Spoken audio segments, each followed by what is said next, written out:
ಚಿಂದಿ ಉಡಾಯಿಸೋ ಖಾರ ಬಣ್ಣ ರುಚಿಯನ್ನು ನೀಡುತ್ತದೆ. ಆಚಿ ಮೆಣಸಿನ ಪುಡಿ ಚಿಂದಿ ಉಡಾಯಿಸೋ ಖಾರ ಬಣ್ಣ ರುಚಿ. ಇಸ್ರೇಲ್ ದಾಳಿಗೆ ಪ್ರತಿಕಾರ ತೀರಿಸಿಕೊಳ್ತಾ ಇದೆ ಇರಾನ್ ದೇಶ.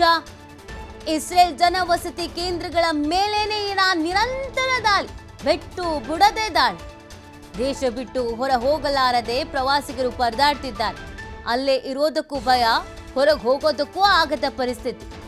ಒಟ್ನಲ್ಲಿ ಜೀವ ಭಯ.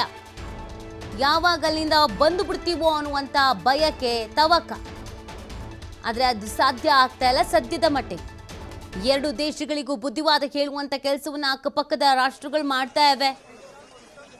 ಶಾಂತಿ ಕಾಪಾಡಿಕೊಳ್ಳುವಂತೆ ಮನವಿ ಮಾಡೋದ್ರ ಜೊತೆಗೆ ಸಲಹೆ ಕೊಡಲಾಗ್ತಾ ಇದೆ. ಟ್ರಂಪ್ ಕೂಡ ಎರಡೂ ದೇಶಗಳ ನಡುವೆ ಶಾಂತಿ ಸೌಹಾರ್ದ ಕಾಪಾಡಿ ಅನ್ನುವಂಥದ್ದನ್ನು ತಿಳಿಸಿದ್ದಾರೆ ಭಾರತವೂ ಕೂಡ. ಆದರೆ ಯಾರ ಸಲಹೆಗಳನ್ನು ಕೇಳಿಕೊಳ್ಳುವ ಪರಿಸ್ಥಿತಿಯಲ್ಲಿ ಎರಡೂ ದೇಶಗಳಿಗಿಲ್ಲ. ನಾವೇನು ಕಮ್ಮಿ ಇಲ್ಲ ಅಂತ ಪ್ರತಿಕಾರಗಳನ್ನು ನಿರಂತರವಾಗಿ ತೀರಿಸಿಕೊಳ್ತಾ ಇದ್ದಾರೆ.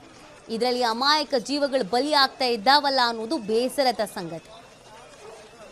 ಎಷ್ಟೋ ಮಟ್ಟಿಗೆ ಅಟ್ಯಾಕ್ಸ್ಗಳು ಆಗ್ತಾ ಇದೆ ಅನ್ನೋದನ್ನು ನೋಡ್ತಾ ಇದ್ದೀರಾ. ಬಿಲ್ಡಿಂಗ್ಗೆ ಧರೆಗುರುಳಿ ಬೀಳ್ತಾ ಇದೆ, ಕಾರ್ಯಾಚರಣೆ ಮಾಡಲಾಗ್ತಾ ಇದೆ.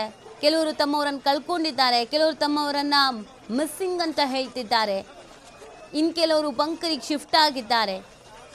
ಮನೆ ಮಠ ಎಲ್ಲ ಬಿಟ್ಬಿಟ್ಟು ಮಕ್ಕಳು, ಪ್ರಾಣಿಗಳು, ಸಾಕಿದಂಥ ಪ್ರಾಣಿಗಳನ್ನು ಕರ್ಕೊಂಡು ಬಂಕರ್ ಸೇರಿಬಿಟ್ಟಿದ್ದಾರೆ.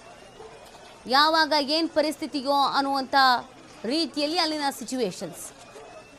ಈ ಯುದ್ಧದ ಭೀಕರತೆ ಮತ್ತಷ್ಟು ಹೆಚ್ಚಾಗುವಂಥ ಸಾಧ್ಯತೆಗಳಿಗಿದೆ ಅನ್ನೋದನ್ನು ಹೇಳಲಾಗ್ತಾ ಇದೆ. ಇದು ಮುಯಿ ಅಂತ ಯುದ್ಧಗಳನ್ನು ಮಾಡಲೇ ತೀರ್ತೀವಿ ಅನ್ನುವಂಥ ನಿಟ್ಟಿನಲ್ಲಿ ಎರಡೂ ದೇಶಗಳಿರೋದ್ರಿಂದ ಇದರ ತೀವ್ರತೆ ಮತ್ತಷ್ಟು ಆಗುವಂಥ ಸಾಧ್ಯತೆಗಳಿದೆ. ದೇಶ ಬಿಟ್ಟು ಹೊರಗೆ ಹೋಗೋಕ್ಕಾಗದಂಥ ಪರಿಸ್ಥಿತಿ, ಅಲ್ಲಿಯೇ ಉಳಿದು ಇರುವಂಥ ಆಗದಂಥ ಪರಿಸ್ಥಿತಿ, ಸಂಕಷ್ಟದಲ್ಲಿ ಸದ್ಯದ ಜನ.